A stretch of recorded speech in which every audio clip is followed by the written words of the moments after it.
So, about a week after the Kobe Bryant helicopter crash, I think I'm already starting off rough. A week after the helicopter crash that killed Kobe Bryant, his daughter, and several other people, I read an article, and the article said that there was a witness that heard the entire crash go down. He was out in his yard, and he was working. He was out in his yard, and he said it was very foggy. It was like a milky fog. He said it was very, very thick. And he heard the helicopter, and he started thinking it's flying too low. And the reason he immediately knew it was flying too low is because his son, you got to get some altitude. You got to get some altitude. You got to get some altitude. You're flying too low. Get up, get above it, get up, get above it. And the reason he said this is because when a helicopter pilot does not see anything around him, does not know where he is, and is blinded, the way you deal with the danger is you've got to get above anything that threatens the helicopter. Because if you're above it, what threatens you will not touch you. And so he began to over and over, it's got to get some altitude, got to get some altitude. And after he said it several times, the helicopter crashed into a hill. And we find out later it was about a little over 1,000 feet off the ground. The helicopter was flying too low. And if the helicopter would have been above the hill that it hit, it wouldn't have hit it. And this is so true with our lives. I know that you've hurt. I know that you do not get out of this life without being heartbroken. You do not get out of this life without hurting and without going through seasons of pure hell. But there are so many times that we make it way harder on ourselves. We hurt way worse than we should, than we have to. And it's because there's some things in our life we need some altitude. There's some things in our life that we are living way lower than we should. And even though we are hurting way harder and way worse than we should be hurting. I know that all of us at some point, but we've been living lower than we should. We've been living too low for what God did for us and how loved we are. You have been settling for way too long. You've been stooping to the level of other people for too long. You've been continually complacent and consistently made poor decisions for too long. And there's some things in your life that if you don't deal with, and the only way to deal with them is get above them, your life is not going to change. And it's going to get worse. We all need some altitude. We've got to get above the things that threaten us. We've got to get above the things we're dealing with because we're driving ourselves crazy and we have no clarity. If we do not start rising above what we're dealing with and getting above it, what we're going to do is we're going to continually be disappointed. We're going to continually be heartbroken. You're going to live short of what God has for you in every season. And not just what he has for you, but what he wants to do in you and through you. You are going to miss out, and all you've got to do is get higher. If you want to rise above it, you got to look above it and live above it. And if you don't, we're going to see today it's not just the craziness of this world and the things that drive us crazy. They're not just going to drive us crazy. We're going to see it's a lot worse. And you're not going to just, you're probably never going to die of a helicopter crash because you were flying too low. But you may kill your marriage. You may waste some major potential. You may burn some bridges that God never intended for you to burn, and you may waste a lot of years. You may blow some opportunities, and all you have to do is live higher. So if you will listen to me today, if you will listen to me and hear my heart, I want to help whatever life has been, whatever happened, whatever's happening, and the potential of whatever will happen or can happen. If you will hear me, I want us to grow together. We gotta go higher. We gotta handle it better. And if we will go higher and handle it better, I promise God will do some incredible things, because life can suck the life out of you. But if you get above it, I promise God will do some amazing things. We're going to learn today to do what the psalmist says, Catalyst Church. The psalmist writes, I lift my eyes unto the hills. Where does my help come from? My help comes from the Lord, the maker of heaven and earth. This psalmist knew. He said, I got to look at the hills, because if I'm focusing on my hell, I'm going to live to the level of what I'm dealing with. If I focus on what other people did to me, if I focused on the years I've missed, if I focus on my dysfunction, if I focus on the things I've been complacent, the psalmist said, I got to look to the hills. God is with me in the hell, but he's working. And you have focused on your hell, and you focused on what you don't have, and you focused on what the world says and what you see, and you focused on what they say, and you're living to the level of what you're going through. And the psalmist says it perfectly. I'm lifting my eyes to the hills. I'm not at the top of the hill yet, but I'm looking to it, and I'm going to be there. Slowly but surely, I'm getting some altitude. I'm getting some altitude. I'm not going to crash into hills that I should have been above. I'm not going to live circumstances that I didn't have to set myself up for. Life is hard enough. You don't need to make it harder. We're going to approach this thing differently, y'all. We're going to approach it differently because you're in your situation. You have to live in your mind. You have to live in your insecurities. And check this out. You're not just in your situation. You're surrounded by it. Some of you aren't just surrounded by it. You're blinded by it. And then there's others of us that are lost in it. And here's the thing. I got no silver bullet or magic pill for you today. There is none.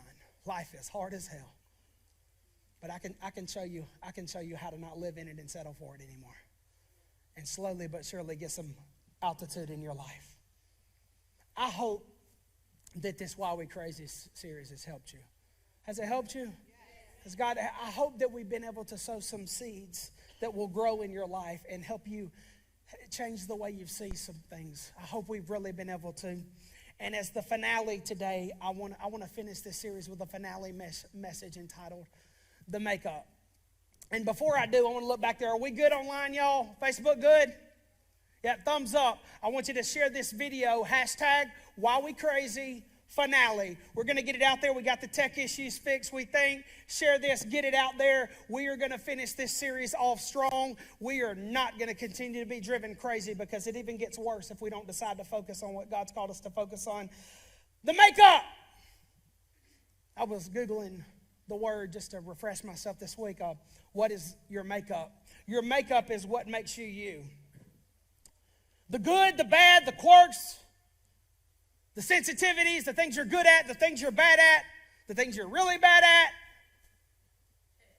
things that bother you, all of that makes you uniquely you, the things you're ashamed of, the things you're insecure about, the things you're confident in, that is your makeup.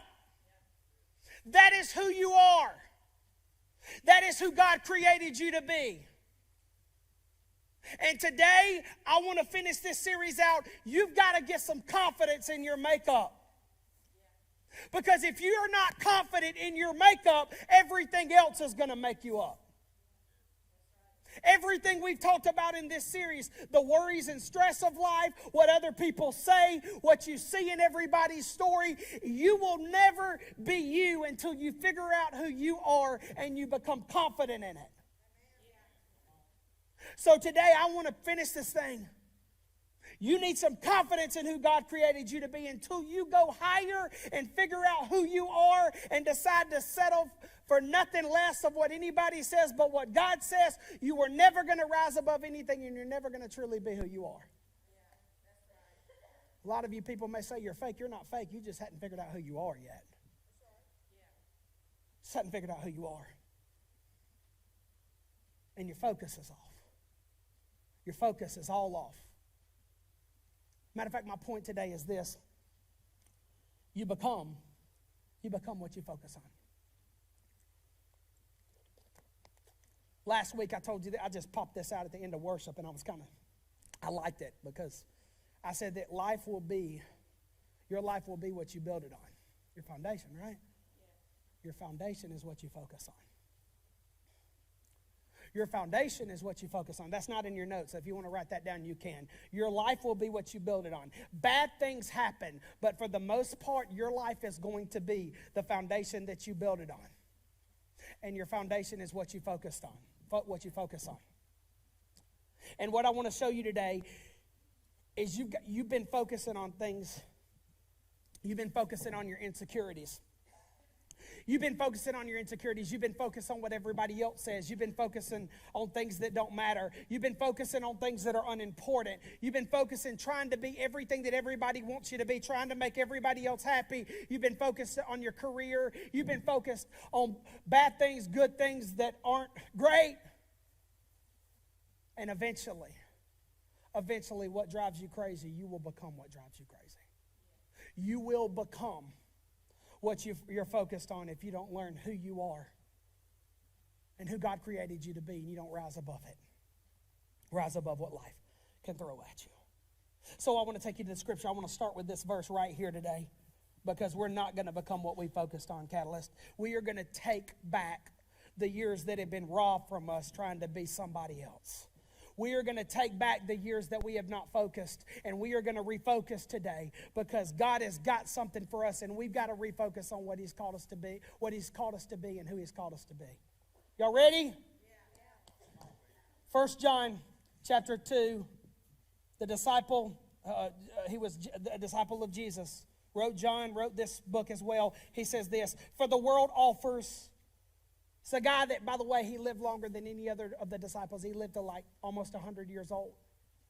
And he says this, for the world offers only a craving for physical pleasure, a craving for everything we see, and pride in our achievements and possessions. These are not from the Father, but are from this world. When I was in 2011, I began to lose weight. I went on this thing it used to be called Thrive Weight Loss. I lost, over the next 4.5 years, I lost 100 pounds. Slowly but surely. And they told me this about fruit. They said that fruit, while it's not, while it's healthy, what it does is it spikes your blood sugar. So when you eat fruit, it actually makes you more hungry later. So I didn't eat fruit for 4.5 years. John is saying there's cravings that do not come from God. There's cravings that don't come from God. There's cravings, and your cravings are what you focus on. There's things in your life that you focus on that do not come from God, and it's not even that they leave you unsatisfied.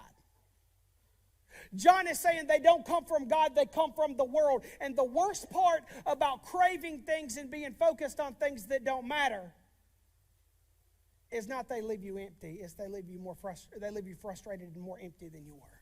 Yeah, that's right. In 2005, when I was just kind of getting started in ministry, I went and I prayed for a man in the hospital. He thought he was going to die. And he cried to me. He said, I grew up in poverty. And he said, when I finally made it, it made a ton of money. He said, the more money I made, the more money I wanted. He admitted to me when he was in a position that he thought he was going to die. He said, I made a mistake. He said, and the more money I made, he realized he had an addiction to money. And he pulled out of this. I prayed for him, and he pulled out of it. He's still alive today. And the man has gotten older. He's stressed out. He's tired, and he's continued to try to make more and more money. And he has a lot of money, and he has a lot of misery. Because the things that don't come from God leave you more hungry than you were before. Because the things that you're trying to reach, the things you're trying to do, we're about to open this thing up, the things that you're trying to prove, the things that you see, the things that you want that don't come from God, the things that you're not ready for and you're begging God, the things that you're pissed off about because you didn't get, I'm telling you, they're going to leave you more frustrated. And at some point, your life, you begin to care too much about what people think. You begin to care too much about a lot of things that don't matter. And eventually, you will become a person that you aren't.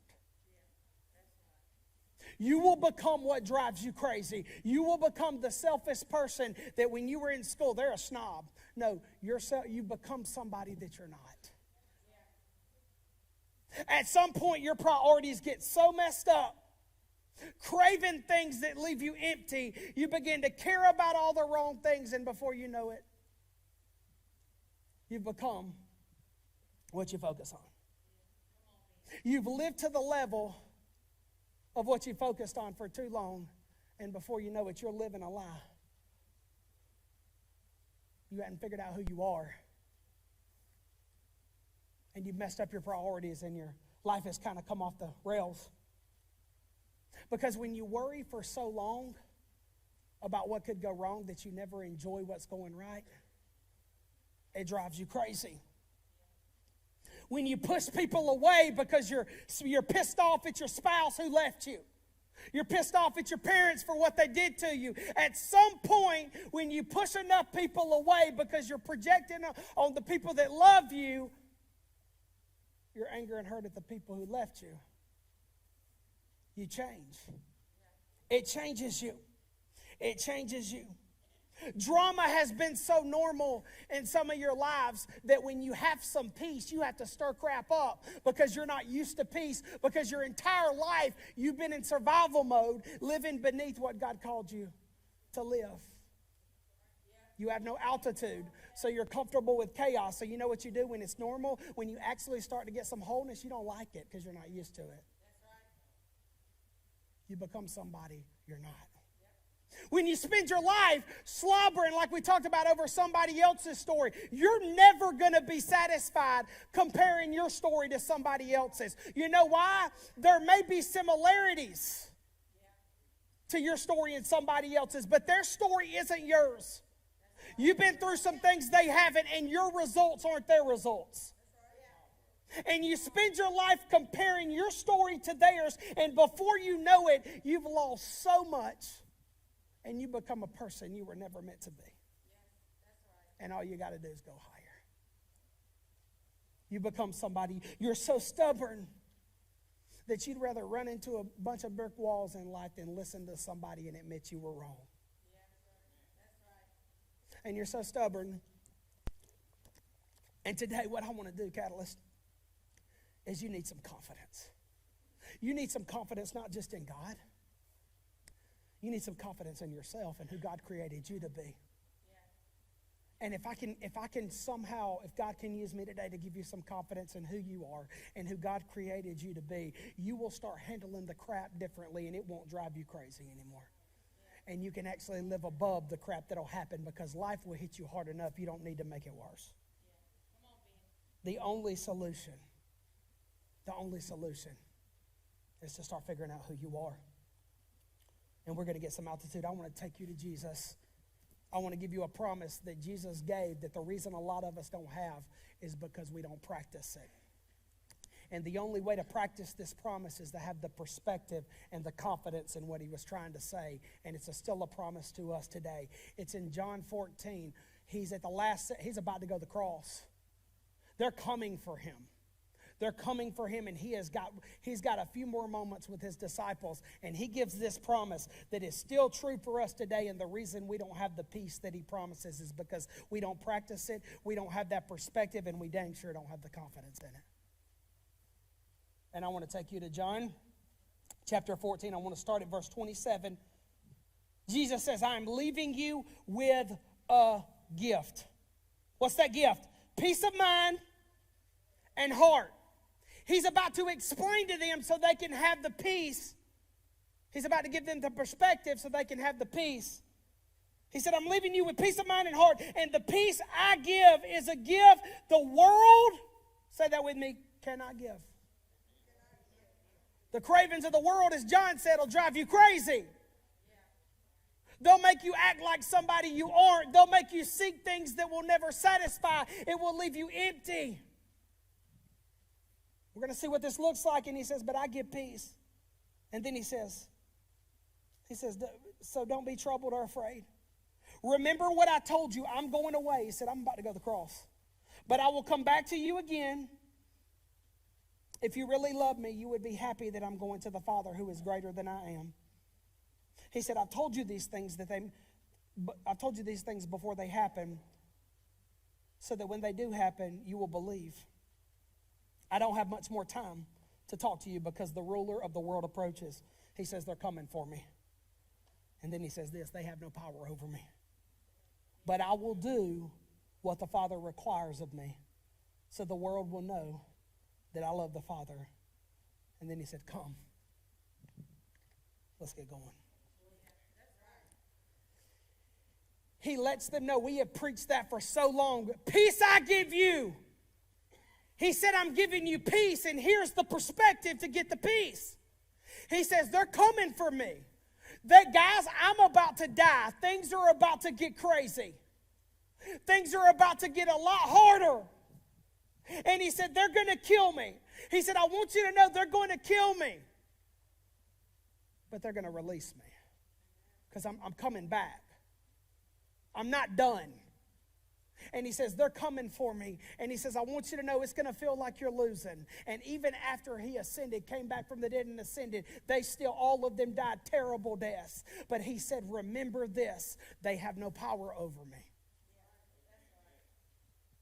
And he said, no matter what happens, I want you to remember when this is all said and done, the world is going to know how much God loves them and how much I love my Father. He said, it's about to get harder, but I'm showing you how to get higher. Here's the peace. No matter what crap you go through, you keep the perspective that I already told you it's going to get crazy. He said, the reason I'm telling you it's getting crazy is when it happens, I want you to remember I said it, and I'm going to do it.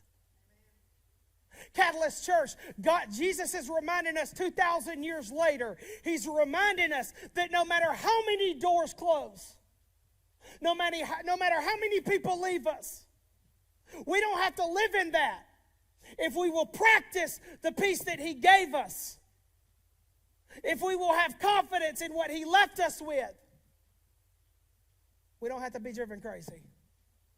We don't have to be driven crazy. And then he says this, he says, come on, let's get going. He says it's about to get harder. We're about to step out of this door, and it's going to get harder, but we're going higher because you got some peace. And what they think is going to kill us is going to release us. And you get an opportunity to have that perspective, Catalyst. You get the opportunity to live above whatever people do to you. You get the opportunity to go higher instead of making your life harder. You get the opportunity. Catalyst, do you want to see what that looks like in 2020? I got some sleepy people. You want to see what that looks like? Jesus says that perspective is still, that peace is still available if you will look at it, if you will live in it, and I promise you, you're going to win. He says, come on, let's get going. Let's do this thing. Let's live higher. And let's not let things drive us crazy. You don't have to live in the chaos of having to cuss everybody out who crosses you anymore. You don't have to try to be smart, try to act smart because you feel stupid. You be you. And Jesus says, I give you that peace. And all you got to do is practice it. Listen to me, there's some things that are not your fault. And you get the choice. Are you going to live in them? Are you going to live in them and you're going to let revenge rule your heart? Because you'll become that. You're going to let revenge rule your heart? You're going to change your focus? Or can you look in the mirror and no matter what they did, no matter what criticism comes your way, are you going to build some character and keep moving? Because I promise you, Jesus teaches the cream will rise to the top and miserable people are going to stay miserable. But if you want the peace that I'm giving, you've got to practice it. You've got to have some perspective, and you got to be a part. I want you to be a part of this promise. And we're about to see it because God wants to do it in your life. So for the rest of this message, I want to start the conversation of what it looks like. Just start it. You're going to have to go home and finish it. Just start the conversation of what it looks like to live higher. What it looks like to take Jesus up on the peace that he promises. What it looks like to see life as an opportunity and not see all the obstacles. Because Jesus says if you'll have the perspective, you can practice it and you will possess this promise. And so as I do this, what I want to do is in every application, because y'all were sleepy, I got to get y'all involved.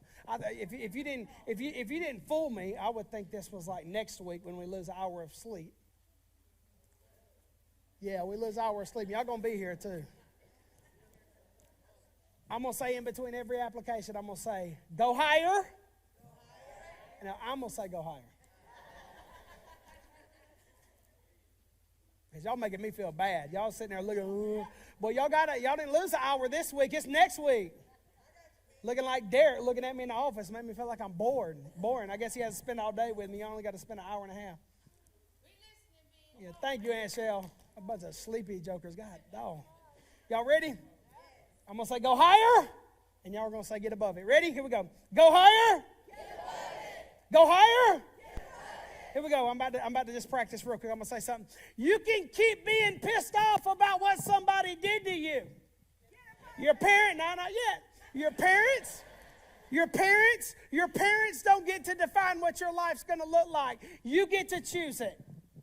Your spouse that left you, the divorce you got that did you wrong, at some point you cross a line. You sat the bench long enough. You were pissed off about not playing the game. At some point you get the choice to live here or live here, and nobody gets to define that for you. You ready? Go higher. All right, one more time. You got to quit contributing to the gossip at your job. You don't want drama at your job? Don't do any talking to the people that are talking.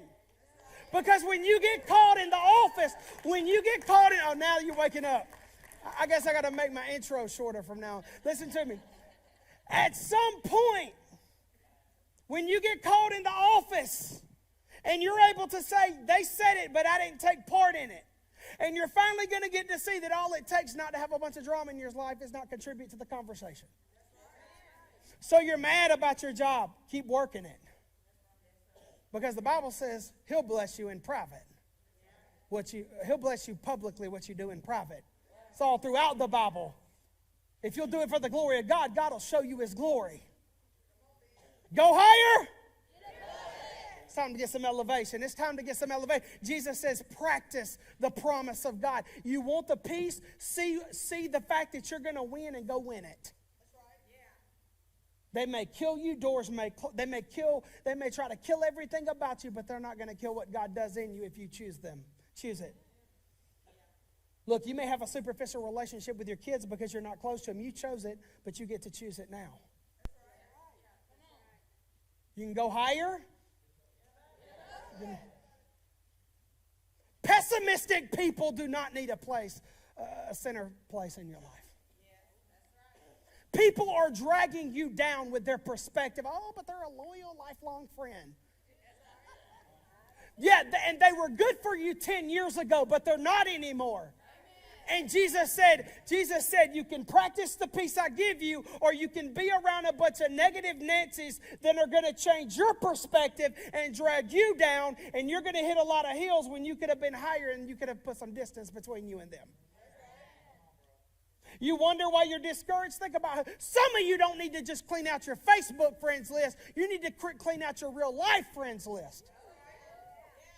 You got some friends that are bad for you. You got some friends that are jealous of you. You got some friends that when you celebrate, they're kind of moping. Iron sharpens iron. And the opposite is true. You will not take them up. They will drag you down. Go higher. Jesus says you got to go higher. It's going to get harder, but you got to go higher. You want some peace? Get some altitude in your life, and you'll have clarity. You'll be able to see everything so clearly when you're above it, and you'll be able to do something about it. But when you're at the level of the people that are hurting you, when you're at the level of the immaturity you should have left long ago, when you're at the level of your insecurities, you're going to become what you focus, and all you had to do was get above it. And to say, God, it takes some confidence in who you're called to be. It takes some confidence to say, God, this life is crazy, but I'm not stopping. You know why you've dated so many dummies? You know why you keep dating dummies? It's because you don't think you deserve better, and somewhere deep down inside of you, you don't think you can do better. You've been living lower because you don't believe that you are as wonderful as you are. And you keep dating dummies. I love that Fred Sanford dummy. I wish my kids would have liked that show. We got to season 2, and I think they were tired of it. I'm like, oh my gosh, I'm getting old. Listen to me. They don't deserve to get in your pants. They need to respect you for more than your figure before they ever get all of you. You keep dating people that are not for you because you don't think you can do better, and you wonder why you're in relationship after relationship. At some point, you need to first respect yourself and believe in yourself, and then you will be able to set standards for the person that you're dating. And if they're not that person, you keep moving. You don't deserve dummies. You deserve somebody. Somebody that sees what you have. Go higher. All right, now I'm about to make some people mad. I've been thinking about this a long time, y'all. I think for my entire ministry, I've stepped around this. I haven't stepped around in the counseling office, but I've told people, like, don't go tell anybody I believe this. But I'm done sugarcoating. I'm done. I'm done.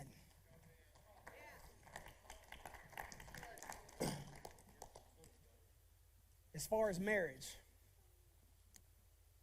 the world says to quit too soon.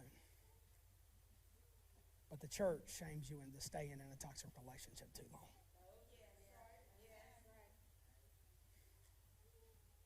We like to quote Jesus' verses about, the conditions of marriage and only uncleanliness, and everybody has their opinion of what that is. But from what most people do, we shame people into staying in a relationship that's killing them and killing the kids. And if that scripture, which, by the way, marriage in context was a totally different thing then. I'm going to talk about you. If you want to come talk to me one-on-one, we can talk about that. But basically, women's rights were to make babies, and men's were to make the babies with them. If what we have used in Scripture to shame people into feeling defined by divorce and staying in something too long, if it's true, then it contradicts some of Jesus' other teachings. For example, don't give your pearls to pigs. Very clearly, he says, don't give the good things in your heart to people that aren't good stewards of them. So here we go. So if he said that, and it would contradict him to say, don't give your pearls to pigs unless you walk an aisle and marry one or marry a person that turns into one. I want you to know right now, if you're thinking about getting divorce papers next week, you missed my entire point, and I question your motives. But I want you to know that many times the church says stay too long, and the world says quit too soon. I'm not giving you a license not to try. I'm telling you. Some people say, well, it kills the kids. So does bad marriages.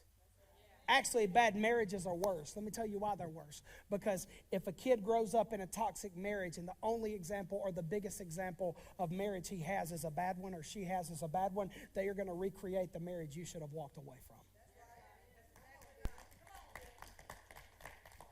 And I know it. I know there's probably going to be some critic. I'm probably going to hear about it, and that's okay. Because I didn't say it for you. I didn't say it for you. I said it for the people that feel defined because their marriage didn't make it. I said it for the people that feel like a failure because their marriage didn't make it. I said it for the people that you stayed in a marriage because you feel shame to. I cannot tell you what to do and what not to do. I can tell you at some point you've got to quit giving your spouse ultimatums, and you've got to get some help yourself, and then you'll have clarity once you get above it to see what you're worth and what it looks like. And I'm done saying don't tell anybody, because the Bible's all about healthy relationships. And I didn't say it for you. If you're saying, Ben just crossed the line there. He crossed the line. I did not say it for you. I said it for the people out there that you've been married and your marriage failed and you feel like you're a dog because of it. I've said it before. I'm going to say it again. If you learn by losing, I'm going to add to it. If you learn by losing and you work it next time, it's a win. Matter of fact, no matter what you've been through in your life, that's true. If you learn by losing, if you had some bad relationships, if you had some bad jobs, if you made some bad choices, if you did some stupid things, if you learned by losing and you work it the next time, it's a win. Look at somebody and say, learn it and work it. Go higher. Hear me on that one. I'm not telling you to run. I'm just trying to set you free so that you can have some clarity. Guys, quit being annoying.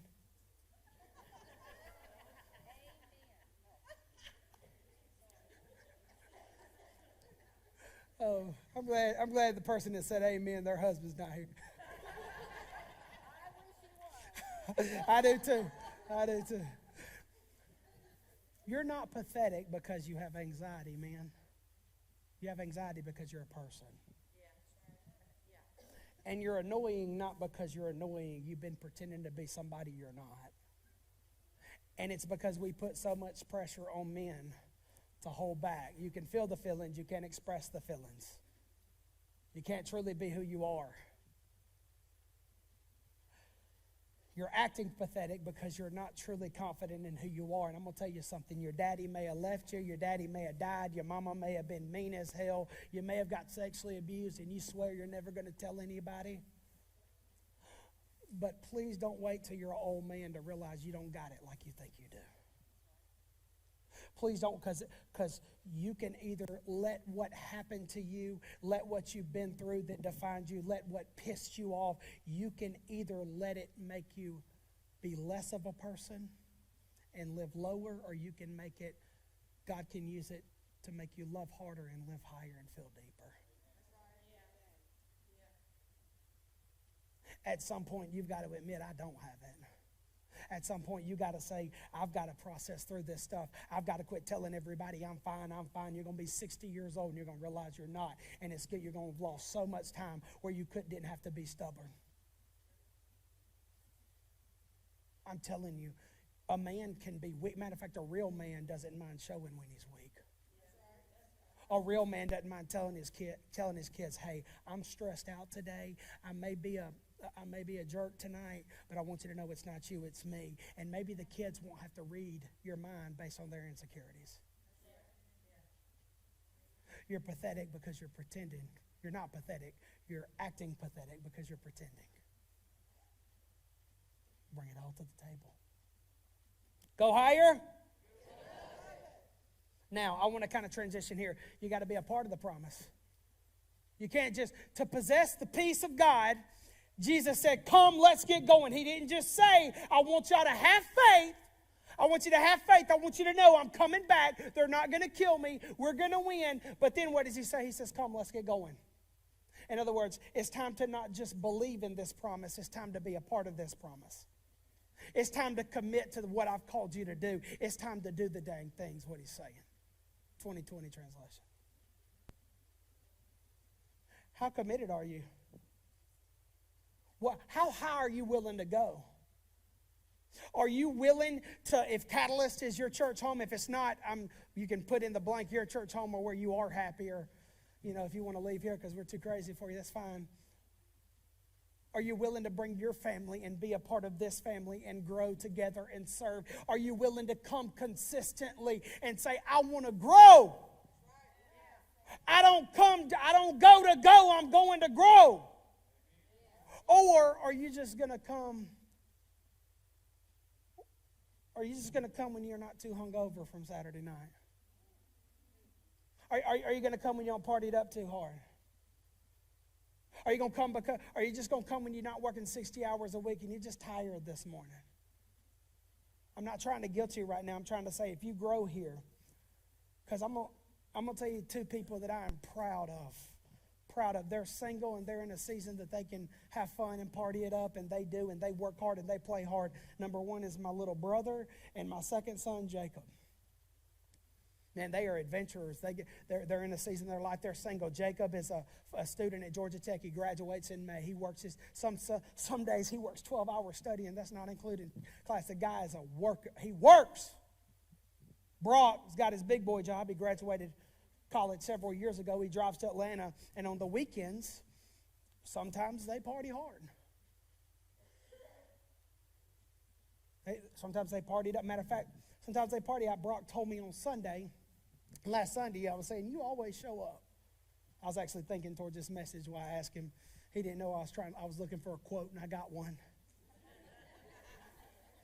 That son of a gun, when I get home from church, he'll be laying on the couch napping. But he's here every Sunday at 10 a.m. and usually doing category. And I told him, he was like, I just made up my mind. I'm gonna make myself come. No matter how much fun, no matter how late I stay up, I'm coming.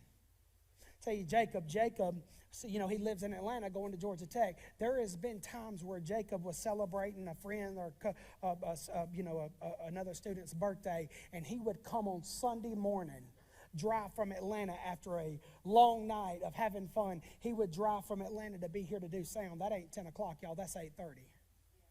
From Atlanta. And not just that, last year on Easter, the Joker, we had 2 services. So the service starts at 8:30, so you got to get here at the butt crack of dawn. And Jacob drove from Atlanta to get here. How bad do you want it? How high you want to go? It means something to them being here. Yeah, they're in a season of their life they can have more fun than you guys, and you can be jealous about it. But they're taken seriously. They're trying to grow in God. When it means that much to go somewhere and to grow, God will work. How bad do you want it? Hey, I'll take you in here if you're still smelling like alcohol. I'll take you in here if you left the club just to come to Catalyst. Hey, let's do this thing together. Let's grow. Because the only way is to get higher. The only way. How bad do you want it, Catalyst? How bad do you want the altitude of God will work in every season of your life, and you will quit living short and you will begin to grow, and God will show you some incredible things. Jesus says, hey, here it is. Here's the piece. You want it? Come. Let's be going.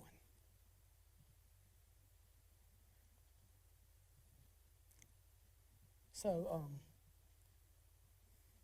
because we live in a selfish, consumeristic country where we spend our money on our insecurities, and we focused on trying to keep up with our neighbors and trying to keep up with the guy that graduated the same year as me and make enough money, make as much money as him and all that stuff. What we've done is we begin to spend so selfishly, and we've gotten in debt trying to keep up with whatever we have defined as success. And Jesus says you can be a part of that too.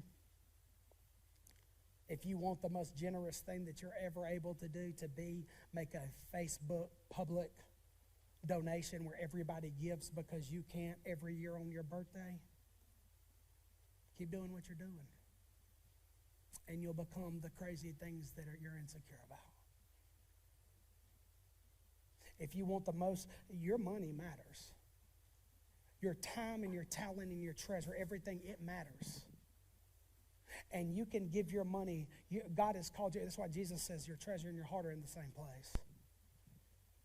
But you know why a lot of us don't do it? We don't think our money matters because we don't think we have very much to give. And the reason the world is a lot less prettier place than it could be is there's a lot of people like you that hold back because they don't think they have much to offer. I'm going to try not to cry when I say this. A couple of weeks ago, I found out a story of a family or two in our church that is on the care team. It's a couple families that have been here growing. They're trying to start their life from scratch, but they're taking what we say, they're giving it to God, and they're trusting Him to grow it, but they had to start somewhere. And Sarah Durbecker texted me this, and it just blows my mind. Yeah, they can't give a ton of money every Sunday, but you know what they did? They used their food stamps. On the care team, we make food for people who are hurting, sometimes outside of our church, sometimes inside of our church. And we found out this family, I think there was more than one, were using their food stamps to buy food to make for somebody who was hurting. I'm going to tell you, we had another family that on the giving tree at Christmas, we provided Christmas for their family. And because they wanted to practice what we're preaching, they wanted to put God to the test, they took one child from the Christmas tree and they said, we'll buy them Christmas since God's blessing us with Christmas. I'm so proud to be all y'all's pastor. You know how many people hold back because they're ashamed of what they have to give, and the world is a less of a place because we don't practice the peace and the promise that Jesus said, come, let's get going, let's do it. It's going to get harder, but we're going to go higher. you're holding back. A couple people told us, Derek and I, we work so hard not to put pressure on people about money because of the wounds and stuff, that I think a lot of times we've taken the pressure off the people that really are struggling and have to start somewhere. And I think a lot of times we've enabled the people that truly are holding back. Whatever it is for you, you can make the world a better place. And I'm not talking what we look, and I'm not just talking about in here, but out in the world too. You look at the world and you think it's so big. What is my whatever you got to give to the world? You think, oh my God, it's so big. This world's so big, I don't have much to give. Or you look in here and you see this massive facility in the ministry we do, and you think, what does my little bit make? That is what the enemy wants you to know in your entire life. He wants you to believe. He wants you to hold back. And God will never entrust to you something that you're not going to do something with. And if he does, it's going to destroy you, because you eventually become what you're focused on, and you can be successful, and you can live in your insecurities, and you can become somebody you were never meant to be and still have a lot of money. And God says, hey, I got this peace. What do you want? You want it? You want to be the part of the promise? Guys, the world is going to be crazy, but you get to choose. Are you going to be confident in who God called you to be? Your makeup, every part of you, the good, the bad, the ugly, the crazy. If you will own it, God will do something with it if you'll bring it to him. And I want to finish on this, because this is a big moment in this series. It's a big moment. I put so much pressure on this message this week that I felt like I've had a lot of pressure up here. Like I got to the office late every day because it just wasn't coming together, because I really wanted to be able to tell you how important it is to worship God. And what I mean by worship is focus on him. And I'm telling you, I'm going to be hiding after the service pretty soon, because I don't feel good about this, because I wanted to make it so... I want it to be an impact, this series, on your life, so that you won't hold back, because if you hold back, you're never going to find what you're looking for. Job in the Bible, Job, he lost everything. We have lost the beauty of that book.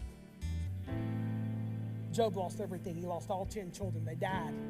He was probably one of the most wealthy men in his time period. He lost all his wealth. He was left on the street, struck with leprosy, and his wife said, curse God and die. I don't know what you did, but you need to just give it up. His friends, chapter after chapter, are being pessimistic. And you know what Job does? It says this. It said he ripped his garments, fell to his knees, and worshiped. Ripping your garments in that culture was saying, God, I'm bringing it all. I'm not holding back. I'm bringing it to you. Do your thing. Catalyst, at some point, you've got to stop holding back. You can keep trying to numb your pain by your addiction. You can keep not addressing and having conversations. You can keep holding back, and you are going to hold yourself down. But God says, go higher, go higher. I've got the peace if you've got the perspective. I've got the promise if you want to be a part of it. But you got to quit holding back. And some of you right now, you don't even know what it looks like. Your life is so crazy and everything's spinning. Some of you have been in here growing, and it's hard because you're processing through emotions, because I know we throw some intense stuff out here, and we're going to keep doing it. And you don't even know what the first step looks like. You don't even know what taking the first step to get higher looks like. And I want to tell you what it looks like. You know why we raise our hands here? The one thing we still do. What does a child do when he runs into his daddy's arms? Hold me. Hold me right now. I need my dad to hold me. It's very simple. It's almost too simple. It seems like, really? Yeah. Some of you right now, to be able to go higher, to be able to make your next step, it may be so crazy, so let me simplify things for you. Let your daddy hold you. Let your daddy bring it all to the table. We have let everything drive us crazy, and it's why we're crazy. But if you will say, God, I am coming back today. Come home, is what God's saying. Come home. Quit craving things that don't matter. Come to me. I'll retrain you how to live. I will love you. I will hold you in this season, and I will take you higher. Prayer team, will you go ahead and come to the front? We're about to have a moment right here. We're not dismissing yet. I promise we will officially dismiss and probably still have people down here in a minute. But I want this moment, even if you're not going to come get prayer, we're going to worship here in a minute. I want you to know something. Every person up here right now, I trust them. We are a family that we're not just trying to preach to you. We want to do life with you. We want to support you. We got your back. We will not look at you twice. But at some point, the craziness has to stop, and you got to bring it all to the table, the crap. So these people up here, and I'm going to step down too, we're going to pray for your needs. If you need somebody to pray with you, somebody to believe with you, somebody to support you, somebody to say, keep going, come. Let's get going.